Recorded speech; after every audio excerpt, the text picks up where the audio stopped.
seizing a second oil tanker off the Venezuelan coast and So much you're messing right now. now is hunting a third, U.S. officials say. Now, joining us now for reaction to this This is an unclassified video footage we are seeing here right now. is American Majority CEO Ned Ryan. So, Ned, oil prices rose on the news that Yes, all prices rose and everything. The Venezuela is doing very bad things right here. that second tanker was intercepted. We're not talking about a lot of oil supply coming out of Venezuela. What warranted that price increase?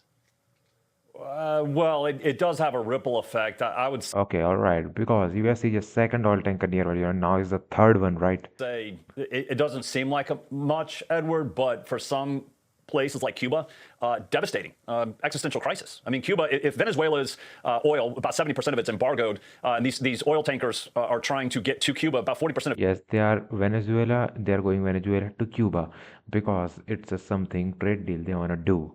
Cuba's energy comes from Venezuela. They're in the toughest economic crisis they've had since Castro took power in 1959. If they lose 40% of their power, energy from Venezuela imports, I mean, it might even bring down the Cuban regime. So there's a Yes, Cuban regime is going to be bring down, and this could happen. whole host of like domino effects from seizing these tankers, and then it leads into what Yeah, you know what domino effect like boom and then boom, boom, boom, everything like rappels down. Russia and China do after this in regards to propping up Cuba if they're even able to do that. So there's a whole host of issues from seizing these tankers that people need to understand. And we'll get back into that in a second. There's a pushback against the president's actions on Venezuela. Here's what Republican Senator Rand Paul said. Listen to this.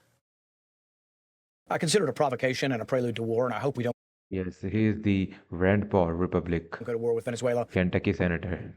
Look, at any point in time, there are 20, 30 governments around the world that we don't like that are either socialist or communist or have human rights violations. We could really literally go through a couple dozen, but it isn't the job of the American soldier to be the policeman of the world. But Republicans. So, I mean, what are your thoughts? He's saying something like this. Are you really agree with his thoughts? I mean, what is he really trying to say? Senator Lindsey Graham seems to be on board with this. Listen to this. President Trump promised to secure our nation from the scourge Is Lindsey Graham, the South Carolina senator. What he has to say, he is also from Republican. of narco drug trafficking. The kingpin in our backyard is Maduro in Venezuela.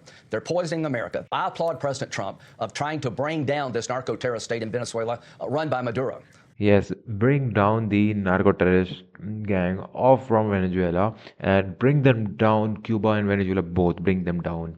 They're bad news. Maduro's days are numbered. So what do you think? Is this a way to get Maduro out without putting American troops in harm's way? Yeah. It's on danger because even like this is happening. They get guns, they get some kind of ambushes, they get some kind of bombs like things, and they can also fight back to us because they know we are like going to them and seizing their oil tankers like because this is the thing they are getting their own things like they are making payments, they are making monies from Cuba because Cuba is getting a trade from Venezuela like this. Absolutely. I mean, first of all, there's two things that are funding the Venezuelan regime, Maduro's regime. It's obviously exporting oil and obviously the narcotics. So if we start to squeeze him on Narcotics is the biggest one, and the oil is also is the one of biggest. both fronts, I think his days are numbered in Venezuela. So I find it kind of an ignorant statement by Rand Paul. I actually applaud, and I consider myself firmly in the America First approach to foreign policy. I applaud the Trump administration for what they're doing with Venezuela. It is a Yes, Trump administration is doing very good job right here. I think they are doing good on at least at this matter right now.